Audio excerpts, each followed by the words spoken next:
निकाल दूंगा। देखिए पटवार का जो आपका सिलेबस है, शॉर्ट में बात करूं तो GK and GS, GK and GS, फिर राजस्थान जीके, जीके है, जीएस है, राजस्थान जीके है, फिर हिंदी एंड इंग्लिश है, उसके बाद मैथ एंड रीजनिंग है, और उसके बाद कंप्यूटर है। ये एक बड़ा पोर्शन है जो 45% भाग को कवर करता है, यानी अकेला जीके 45% भाग को कवर करता है, और हिंदी और इंग्लिश दोनों मिलके 15% भाग को कवर करती है। और उसके बाद में मैथ और रीजनिंग भी बहुत बड़ा पोर्शन कवर करती है। मैथ और रीजनिंग अगर टोटल देखिए तो 30% भाग को कवर करती है, और कंप्यूटर है वो 10% भाग को कवर करता है। ये एक पोर्शन है। अब पढ़ाई के दो तरीके हैं, एक तो ये होता है कि जो ज्यादा नंबर का उसे पढ़े, कम नंबर वाले पे कम ध्यान दे।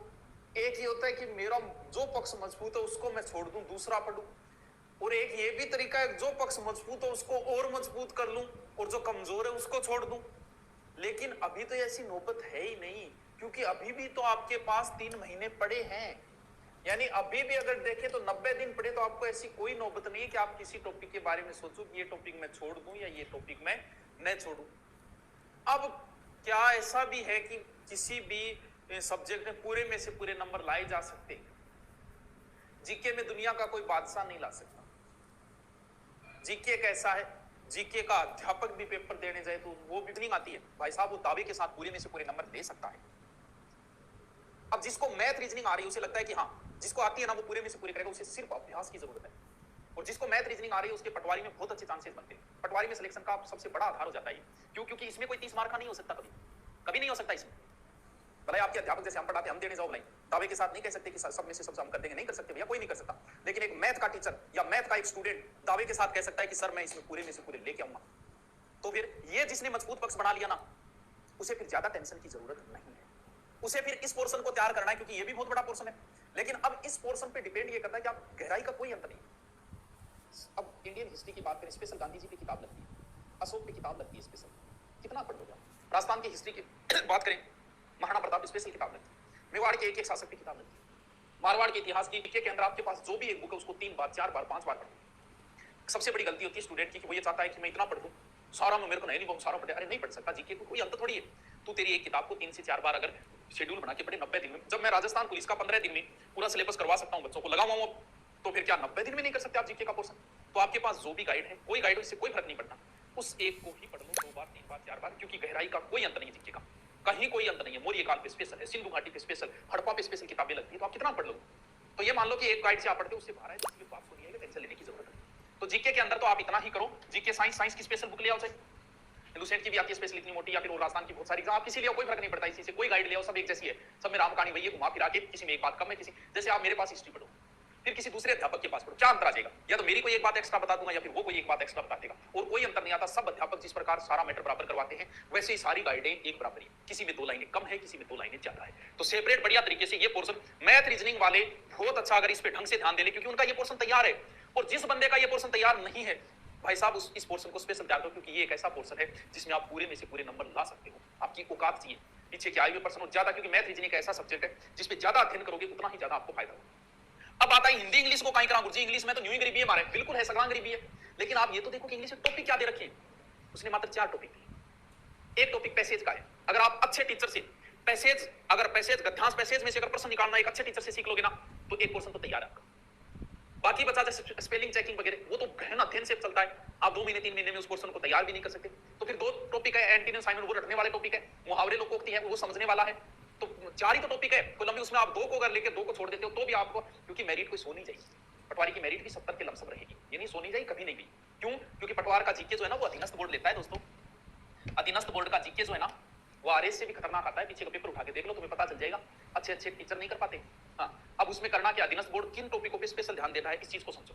एक तो आप स्पेशल पेज बना लो एक अलग से, और उस पेज में जो भी कोई तारीख आई, भला किसी की तारीख आई, जैसे हल्दी घाटी युद्ध की तारीख आ गई, खानवा युद्ध की आ गई, आरपीएससी की स्थापना की आ गई, अधीनस्थ बोर्ड स्थापना की आ गई, राजस्थान राज्य पथ परिवहन निगम की आ गई, सारी तारीखें एक जगह लिखो। अधीनस्थ बोर्ड सबसे ज्यादा तारीखें पूछता है, कोई जोड़ जबड़ नहीं है इसमें, और बच्चे की आयु का यानी डेट सबसे ज्यादा, और डेट में भी अधीनस्थ बोर्ड, आरपीएससी ने कभी आरएस में नहीं पूछा, हल्दीघाटी के युद्ध की तारीख। अधीनस्थ बोर्ड ने और मारवाड़ के गिरी सुमेल युद्ध की तारीख पूछी, कब हुआ? 3 जनवरी, 4 जनवरी, 5 जनवरी, 6, यानी एक, जैसे किसी ने कह दिया कि इस दुर्ग को नीचे से ऊपर देखने पगड़ी गिर जाती है, तो ये कमेंट हो गया। हल्दीघाटी के युद्ध को, खमनोर का युद्ध किसने ज्यादा दे रखी है? इंग्लिश के पोर्शन में 4 टॉपिक दे रखे, तो हो सकता है हिंदी ज्यादा है। सर हिंदी के लिए क्या करें? देखो, संधि, समास, उपसर्ग, प्रत्यय वगैरह मैंने डाल भी रखे। संधि मैंने डाल रखी, उतने नियम है, इसके अलावा कोई नहीं है, इनका अभ्यास करो। इसके अलावा माध्यमिक शिक्षा बोर्ड की एक बुक आती है, अब वाली नहीं, अगर आपको पहले वाली मिल जाए ना तो सुनने में स्वागत है। अब वाली आपको मिलेगी, वो इतनी अच्छी नहीं है जितनी पहले वाली है। सर आपकी टीम बहुत अच्छी है दुरीना, अरे भैया टीम शानदार टीम है, देखते जाओ। सर कोर्स का भी बता दूंगा, कोई बात नहीं, स्पेशल शूट के तहत बता दो, बिग फैन, ठीक है ठीक है। वो पुराने वाली अगर हिंदी की मिल जाए ना, पीछे एसआई में इतनी मोटी है, वो पूरे उसमें से क्यों सुनाई दे? उसी में से लोकोक्ति, मुहावरे, शब्द शुद्धि, वाक्य शुद्धि इतने अच्छे दे रखे, उसके अलावा कुछ मत पढ़ना, वो बहुत अच्छी बुक है। वो अगर मिल जाए, क्योंकि ये भी पोर्शन कोई कम नहीं, कंप्यूटर आप कौन सी ये गाइड दे, कोई फर्क नहीं पड़ता। अब जैसे मैंने राजस्थान पुलिस की टेस्ट सीरीज चला रखी है, उसमें मैं कंप्यूटर के भी पर्सन देता हूं, कंप्यूटर के टॉपिक देता हूं, इंडिया जीके के देता हूं, राजस्थान जीके के देता हूं, यानी कितना पोर्शन दे रहा हूं आपको? 45 + 10 से 55। तो फिर पटवार का अलग से क्या चलाऊं? 55% का तो मैं टेस्ट 45 कर दूंगा, यानी कितने परसेंट है? 30% में से मैं 27-28% ले आऊंगा, वो जीके पे जोड़ दो, उसके लिए कंप्यूटर भी कोई बड़ी बात नहीं है। इंग्लिश में सब बराबर है राजस्थान में, क्योंकि टॉपिक 4 है, उसमें 1 या 2 टॉपिक पढ़ लो आप, और हिंदी में कोई समस्या नहीं है, क्योंकि हिंदी लगभग मैंने डाल भी रखी है, वो भी देख लो, उतने ही नियम है। मैं संधि कराता हूं, 6 विज्ञान से है, वो विज्ञान की हो गई, यही तो है। रीड लेवल फेस्ट वालों का अपने हिसाब से ये भी भाषा चूज करिए। देखो रीड लेवल फेस्ट का बताऊं, देखो अब इन चीजों में समझो कि गुरुजी तैयारी कैसे करनी। मैं तो आपको ये पोर्शन तैयार करूंगा, कौन सा? सामाजिक का, क्योंकि मैं जीके की पर्सन सीरीज, जीके का शेड्यूल तैयार करके आपको दूंगा, और उसके अनुसार हम काम करेंगे। लेकिन 2 भाषा साइको, इनका क्या करें सर? रीट में सिलेक्शन का मुख्य आधार है साइको और शिक्षण विधियां। अगर आप सिलेक्शन चाहते हो तो इन सब्जेक्टों को कम से कम 2 घंटे देना ही देना। अगर आप इनके साथ नाइंसाफी कर रहे हो तो समझ लेना आप सिलेक्शन से दूर भाग रहे हो। ये बड़ी आधारभूत है।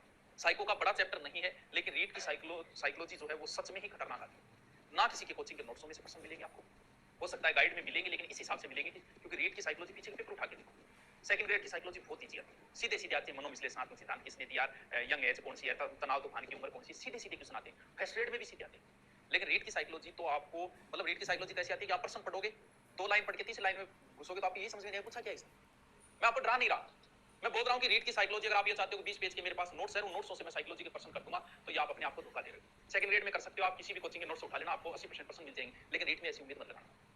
रीट में आप ज्यादा से ज्यादा अभ्यास करो, क्योंकि टॉपिक तो सेम ही दे रखी है, सब में बातें सब में सेम ही दे रखी है। रीट के साइको आप अभ्यास से कर पाओगे, आज तक क्या है क्वेश्चनों को निकाल के ही कर पाओगे, इसको तो टाइम देना ही देना। अब शिक्षण विधियां जो होती है वो 60% सेम है, यानी सामाजिक की भी वो 60% वही है, विज्ञान की भी 60% वही है, भाषा की भी 60% वही है।